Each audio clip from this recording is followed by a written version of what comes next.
የወይራ ዘይት በብዛት ለምንድን ነው በጥቁር ጠርሙስ ወይም ደግሞ በአረንጓዴ ጠርሙስ ታሽጎ የሚሸጠው? ይህንን አስተውላችሁ ታውቃላችሁ? ዛሬ ስለ ወይራ ዘይት ያለንን ግንዛቤ ሙሉ በሙሉ የሚቀይር መረጃ ይዤላችሁ ቀርቤያለሁ። ብዙዎቻችን ከመተኛታችን በፊት አንድ ማንኪያ የወይራ ዘይት መጠጣት ያለውን አስገራሚ ጤና ጥቅም ሰምተን ሊሆን ይችላል። ነገር ግን ብዙ ሰው የማይረዳው አንድ ትልቅ እውነት አለ። የወይራ ዘይት ጥቅም የሚሰጠው በትክክል ተመርጦ ሲገዛ፣ በስርዓቱ ሲቀመጥና በትክክል መንገድም ጥቅም ላይ ሲውል ብቻ ነው። ተገቢውን ጥንቃቄ ካላደረግን ግን ያወጣነው ገንዘብ ከመባከኑም በላይ ለጤና ጠቃሚ የሆኑትን ንጥረ ነገሮች ወደ ጎጂነት ሊቀየሩ ይችላሉ። ለዚህ ነው ዛሬ ትኩረታችንን በሶስት ወሳኝ ነጥቦች ላይ የምናደርገው። በመጀመሪያ በገበያ ላይ ካሉ ስፍር ቁጥር የሌላቸው ምርቶች ውስጥ እውነተኛውን የወይራ ዘይት እንዴት መለየት እንደምንችል እናያለን። በመቀጠል በቤት ውስጥ ስናስቀምጠው ዘይቱ ሳይበላሽ ለረጅም ጊዜ እንዲቆይ ማድረግ የሚገባንን ወሳኝ ጥንቃቄዎችን እንመለከታለን። በመጨረሻም ደግሞ ከመተኛታችን በፊትም ሆነ በምግብ አዘገጃጀታችን ውስጥ እንዴት ብንወስደው ከፍተኛውን ውጤት እንደምናገኝ ደግሞ በዝርዝር እንመረምራለን። ይህንን መረጃ እስከ መጨረሻው ከተከታተላችሁት የወይራ ዘይትን ለጤናችሁ እንደ ትልቅ መድኃኒት መጠቀም ትችላላችሁ። እስከ ቪዲዮ ፍጻሜ አብራችሁን ቆዩ። በክፍል 1 ላይ የምናየው የወይራ ዘይትን ስትገዙ ማስተዋል ያለባችሁን ነጥቦች ነው። ገበያ ላይ የሚገኙ የወይራ ዘይቶች ሁሉ እኩል አይደሉም። ጥራት የሌለው ዘይት መግዛት ገንዘብን ማባከን ብቻ ሳይሆን የሚፈለገውን የጤና ጥቅምም አያስገኝም። ስለዚህ ስትገዙ አሁን የምነግራችሁን 4 ዋና ዋና ነጥቦች በዝርዝር መመልከት አለባችሁ። አንደኛ፣ የመለያ ስሙን በደንብ ማየት አለባችሁ። ይህ በጣም ወሳኝ ነጥብ ነው። በጠርሙሱ ላይ ያሉትን ጽሑፎች በጥንቃቄ ማንበብ አለባችሁ። ኤክስትራ ቨርጂን ኦሊቭ ኦይል የሚል ከሆነ ይህ ከሁሉ በላይ ጥራቱ የላቀ የወይራ ዘይት ነው ማለት ነው። ምንም አይነት ኬሚካል ወይም ደግሞ ከፍተኛ ሙቀት ሳይነካው የወይራው ፍሬ እንደተከነተሰ በቀጥታ ተጨምቆ የሚገኝ ነው። ሁሉንም የጤና ጥቅሞች የያዘው ይሄኛው የወይራ ዘይት ብቻ ነው። ስለዚህ ኤክስትራ ቨርጂን ኦሊቭ ኦይል የሚለውን በቅድሚያ ማየት ያለባችሁ ስም ይሆናል ማለት ነው። ሌላው ደግሞ ቨርጂን ኦሊቭ ኦይል የሚለው ነው። ይሄኛው ከኤክስትራው ቨርጂን ቀጥሎ ያለው ደረጃ ሲሆን ጥራቱ መጠነኛ የሚባል ነው። ነገር ግን ሪፋይንድ ፒውር ወይም ደግሞ ላይት ኦሊቭ ኦይል የሚለው ከሆነ ይህ ማለትም እነዚህ ቃላት ካሉበት ዘይቱ በፋብሪካ ተቀነባብሯል ማለት ነው። ጣዕሙንና ሽታውን ለማስተካከልም ኬሚካሎች ሊጨመሩበት ይችላሉ። ላይት የሚለው ቃል ካሎሪው ያነሰ መሆኑን ሳይሆን ቀለሙና ጣዕሙ የተቀነባበረ መሆኑን የሚገልጽ ነው። ስለዚህ እነዚህ ቃላት ከተጻፉበት ባትገዙ ይመከራል ማለት ነው። ምርጫችሁ መሆን ያለበት ኤክስትራ ቨርጂን ኦሊቭ ኦይል ብቻ መሆን አለበት ማለት ነው። ሁለተኛ ማየት ያለባችሁ የጠርሙሱን አይነት ነው፣ ወይም ደግሞ የታሸገበትን ዕቃ ማለት ነው። የወይራ ዘይት ትልቁ ጠላት ብርሃን ነው። ብርሃን ዘይት ውስጥ ያሉትን ጠቃሚ ንጥረ ነገሮች ይሄ ማለት አንቲኦክሲደንቶች ያጠፋቸዋል። ስለዚህ ሁልጊዜ ጥቁር ወይም ደግሞ ጠቆር ያለ አረንጓዴ ጠርሙስ ወይም ደግሞ በቆርቆሮ ውስጥ የታሸገውን የወይራ ዘይት መግዛት አለባችሁ ማለት ነው። በፕላስቲክ ወይም ደግሞ በነጭ ግልጽ ይሄ ማለት ብርሃን በሚያስገባ ጠርሙስ ማለት ነው የታሸገ የወይራ ዘይት ከሆነ ይህንን መግዛት የለባችሁም። ምክንያቱም በሱቅ ውስጥ ባለው መብራት ወይም ደግሞ በመስኮት በሚገባ ብርሃን ምክንያት ዘይቱ ጥራቱን አጥቶ ሊሆን ይችላል። ስለዚህ ዘይቱን የማያሳይ በጥቁር ጠርሙስ ወይም ደግሞ በአረንጓዴ አሊያም ደግሞ በቆርቆሮ የታሸገው ከሆነ እሱን መርጣችሁ መግዛት ይኖርባችኋል ማለት ነው። ነገር ግን ዘይቱን የሚያሳልፍ ብርሃን ያለው ከሆነ ማለትም ነጭ ጠርሙስ ከሆነ መግዛት የለባችሁም ማለት ነው። ይህንን በሁለተኛ ማየት ያለባችሁ ትልቅ ነጥብ ነው። ሶስተኛ ደግሞ የተመረተበትንና የሚያበቃበትን ቀን ማየት አለባችሁ። የወይራ ዘይት ትኩስ በሆነ ቁጥር ጥቅሙም ይበልጣል። ስለዚህ እዚህ ጋር የምታዩት ደግሞ ሁለት ነጥብ ይሆናል ማለት ነው። አንዱ ሃርቨስት ዴት ነው። ይሄ ማለት የምርቱ ዘመን ማለት ነው። ከተቻለ ፍሬው የተሰበሰበበትን ቀን ተመልከቱት። ምርጥ የሚባለው ከተመረተ ከ12 እስከ 18 ወራት ያልበለጠው ነው። በሁለተኛ ደግሞ ቤስት ባይ ዴት የሚለውን ማየት አለባችሁ። ይሄ ማለት ምርቱ የሚያበቃበት ቀን ቢያንስ ከ6 ወር በላይ የቀረው መሆኑን ማረጋገጥ አለባችሁ ማለት ነው። የወይራ ዘይት እንደ ወይን ጠጅ አይደለም፣ በቆየ ቁጥር አይሻሻልም፣ ይልቁንም እየተበላሸ የሚሄድ ነው። ስለዚህ እነዚህንም ቀናቶች በሚገባ ማየት አለባችሁ። ስለዚህ በመጀመሪያው ክፍል ስትገዙ ማወቅ ያለባችሁና በደንብ በጥንቃቄ ማየት ያለባችሁ እነዚህን ነጥቦች ይሆናል ማለት ነው። በሁለተኛ ክፍል ደግሞ የምናየው የወይራ ዘይትን በቤት ውስጥ ስታስቀምጡት መደረግ ያለባቸውን ጥንቃቄዎች ነው። የወይራ ዘይትን ጥራት ለመጠበቅ 3 ነገሮችን ማራቅ አለባችሁ።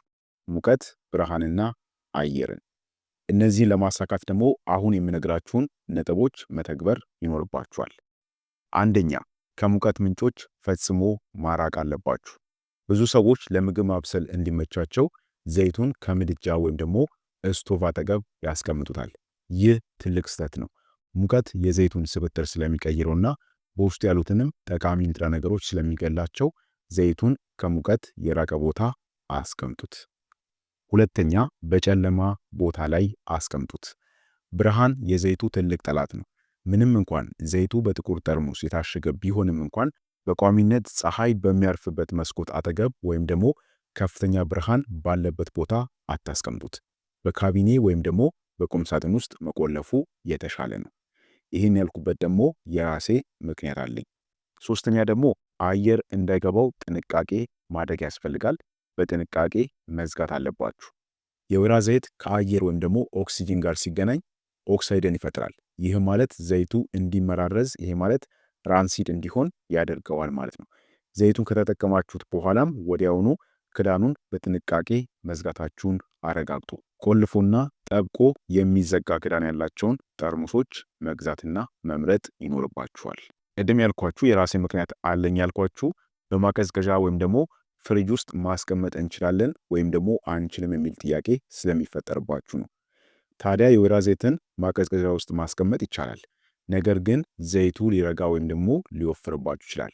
ይህ መሆኑ የዘይቱን ጥራት አይቀንሰውም። ነገር ግን ለመጠቀም ስትፈልጉ ቀድማችሁ አውጥታችሁት ወደ ፈሳሽነት እንዲመለስ መጠበቅ ይኖርባችኋል። ሆኖም ግን ቀዝቃዛና ጨለማ ቁም ሳጥን ውስጥ ማስቀመጡ ብቻውን በቂ ነው። ፍሪጅ ማስቀመጥ ያን ያህል አስፈላጊ አይደለም። ሌላው ማስተዋል ያለባችሁ የቆይታ ጊዜውን ነው። የወይራ ዘይት አንዴ ከተከፈተ በኋላ በየቀኑ ለአየር ስለሚጋለጥ ጥራቱ እየቀነሰ ነው የሚሄደው። ስለዚህ ዘይቱን ከከፈታችሁት በኋላ በ30 እና በ60 ቀናት ውስጥ ጨርሳችሁ ሌላ አዲስ ብትተኩ ወይም ደግሞ ብትገዙ ይመከራል። ለዚህ ነው በብዛት ከመግዛታችሁ ይልቅ በትናንሽ ጠርሙሶች መግዛቱ ጥቅሙ የሚበልጠው ማለት ነው። አሁን ደግሞ በሶስተኛ ክፍል ትክክለኛ የአጠቃቀምና የአወሳሰድ ዘዴዎችን እንመለከታለን። የወይራ ዘይትን ለጤና በሚጠቅም መልኩ ለመጠቀም አሁን የምነግራችሁ ወይም ደግሞ የሚከተሉትን ነጥቦች መከተል ይኖርባችኋል። አንደኛውና ትልቁ ነጥብ ሳይበስል ወይም ደግሞ ጥሬውኑ መጠቀም ነው። የወይራ ዘይት ከፍተኛ ሙቀት ሲያገኝ በውስጡ ያሉትን እጅግ ጠቃሚ ንጥረ ነገሮች እኚህ ማለት አንቲኦክሲደንቶችና ቫይታሚኖችን ያጣል። ስለዚህ ከፍተኛውን ጥቅም ለማግኘት ሰላጣ ላይ በመጨመር ይሄ ማለት አትክልት ስትከትፉ በመጨመር ማለት ነው። ዳቦን በዘይቱ እየነከራችሁ በመብላት እንዲሁም ደግሞ ምግብ በስሎ ከቀረበ በኋላ ከላይ በማፍሰስ መጠቀም ትችላላችሁ ማለት ነው። በፍጹም ለሙቀት ወይም ደግሞ ለከፍተኛ እሳት መጋለጥ የለበትም። ሁለተኛ ደግሞ ለመጥበስ ስትጠቀሙት ማድረግ ያለባችሁ ጥንቃቄ ነው። የወይራ ዘይት ለቀለል ያለ ጥብስ ለምሳሌ ሽንኩርት ለማቁላላት ጥሩ ነው። ነገር ግን እንደ ድንች ጥብስ ስላሉ ለረጅም ጊዜ ለሚቆይና በጣም ለሚግል ከፍተኛ ሙቀት አይመከርም። ምክንያቱም ዘይቱ ሲቃጠል ወደ መጥፎ ስብነትና ወደ መርዝነት ሊቀየር ይችላል። ስለዚህ ድንች ለመጥበስ ወይም ደግሞ በከፍተኛ ሙቀት እሳት የሚፈልጉ ጥብሶችን ለመስራት ፈጽሞ መጠቀም የለባችሁም። የሚመከረው በጥሬውኑ ብትጠቀሙት። በአጠቃላይ እሳት ባይነካው ተመራጭነት ይኖረዋል። ሶስተኛ ከመተኛታችሁ በፊት የምትወስዱት ትክክለኛ መጠንን ማወቅ ነው። የወይራ ዘይትን ከመተኛት በፊት መውሰድ ለብዙ ነገር ይረዳል። ነገር ግን መጠኑን ማስተዋልና መጠንቀቅ ያስፈልጋል። አንድ የሾርባ ማንኪያ ይሄ ማለት 15 ሚሊ ሊትር ገደማ በቂያችሁ ነው። ከዚህ በላይ መውሰድ ካሎሪ ስለሚበዛ ለክብደት መጨመር ምክንያት ሊሆን ይችላል። ሌላው ጣዕሙ ለሚከብዳችሁ ሰዎች ግማሽ ሎሚ በዘይቱ ላይ ጨምቃችሁ መጠጣት ትችላላችሁ። ይህ ጣዕሙን ከማስተካከሉም በላይ ለጉበት ጤና ተጨማሪ ጥቅምን ያስገኛል። በአራተኛ ትኩስነቱን የማረጋገጫ ዘዴ ነው። ዘይቱ ገና ጠቃሚነቱ ላይ መሆኑን ለማወቅ አንድ ትንሽ የሾርባ ማንኪያ ዘይት ጠጣ ታደርጉትና ጉሮሯችሁ ላይ ያለውን ስሜት ትከታተላላችሁ። እውነተኛና ትኩስ የወይራ ዘይት ከሆነ ጉሮሮ ላይ ትንሽ የማቃጠል ወይም ደግሞ የመቆምጠጥ እንዲሁም ደግሞ የመጎምዘዝ ስሜትን ይፈጥርባችኋል። ይህ የማቃጠል ስሜት በውስጡ ያሉት መድኃኒትነት ያላቸው ንጥረ ነገሮች እኚህ ማለት ኦሊኦካንታል የሚባሉት መኖራቸውን የሚያረጋግጥ እንጂ ዘይቱ መበላሸቱን የሚያረጋግጥ አይደለም። ስለዚህ የሚጎመዝዛችሁና የሚቆመጥጣችሁ ከሆነ እንዲሁም ደግሞ የማቃጠል ስሜት ከፈጠረባችሁ ስትጠጡት ማለት ነው፣ ይህ ትክክለኛው የወይራ ዘይትና ጤናማው ያልተበላሸ ነው ማለት ነው። ታዲያ መበላሸቱን እንዴት ማወቅ ይቻላል? ዘይቱ እንደ ቀለም፣ እንደ ሰም ወይም ደግሞ የቆየ ኦቾሎኒ የሚሸት ከሆነና የማቃጠል ጣዕሙ ከጠፋ ተበላሽቷል ማለት ነው። ታዲያም ለጤና ስለማይበጅ መጠቀም የለባችሁም። ትክክለኛው የወይራ ዘይት የፍራፍሬ ወይም ደግሞ የቅጠላቅጠል ሽታ አለው። ስለዚህ መበላሸቱንና ጤናማ መሆኑን በዚህ ማረጋገጥ ትችላላችሁ ማለት ነው። ስለዚህ የወይራ ዘይትን ስትጠቀሙ ስትገዙ፣ እንዲሁም ደግሞ በቤት ውስጥ ስታስቀምጡት እነዚህን ጥንቃቄዎች መውሰድ ያስፈልጋል። በአጭሩ የወይራ ዘይት ጠላቶቹ ብርሃን፣ ሙቀትና አየር ናቸው። እነዚህን ካራቃችሁለት ሙሉ ጥቅሙን ታገኙታላችሁ። ስለዚህ እንግዲህ ዛሬ የተነጋገርናቸውን 3 ነጥቦች ማለትም ትክክለኛውን ኤክስትራ ቨርጂን ኦይል መርጦ መግዛት፣ ዘይቱን ከብርሃንና ከሙቀት ጠብቆ በጥንቃቄ ማስቀመጥ፣ እናም ሳይበስል በጥሬ መውሰድ የወይራ ዘይትን ለጤናችን የምንጠቀምበት ወርቃማ ህጎች ናቸው። አስታውሱ፣ የወይራ ዘይት ዝም ብሎ የምግብ ማጣፈጫ ሳይሆን እንደ መድኃኒት የሚታይ ተፈጥሯዊ ስጦታ ነው። እነዚህ 3 ደረጃዎች ጠብቀን መጠቀሙ ስንጀምር ሰውነታችን ውስጥ የሚፈጠረው ለውጥ፣ የእንቅልፋችንን መስተካከልና እንዲሁም ደግሞ የቆዳችንን መለስለስ በተግባር እናየዋለን። ጤናማ ህይወት የሚጀምረውም እንዲህ ባሉ ትናንሽ ግን ደግሞ ትልቅ መረጃ ባላቸው የዕለት ተዕለት ልምዶች ነው። ስለዚህም ዛሬ ባያችሁት መረጃ መሰረት ግዣችሁንና እንዲሁም ደግሞ አጠቃቀማችሁን በማስተካከል ለጤናችሁ አዲስ ምዕራፍ እንድትከፍቱ አበረታታችኋለሁ። ይህ ቪዲዮ ጠቃሚና አስተማሪ ሆኖ ካገኛችሁት ለሌሎችም እንዲጠቅም በቅንነት ቪዲዮውን ሼር አድርጉልኝ። በቀጣይ በሌላ አስተማሪ የጤና ትምህርት እስከምንገናኝ በጤና ቆዩልኝ። ቻው።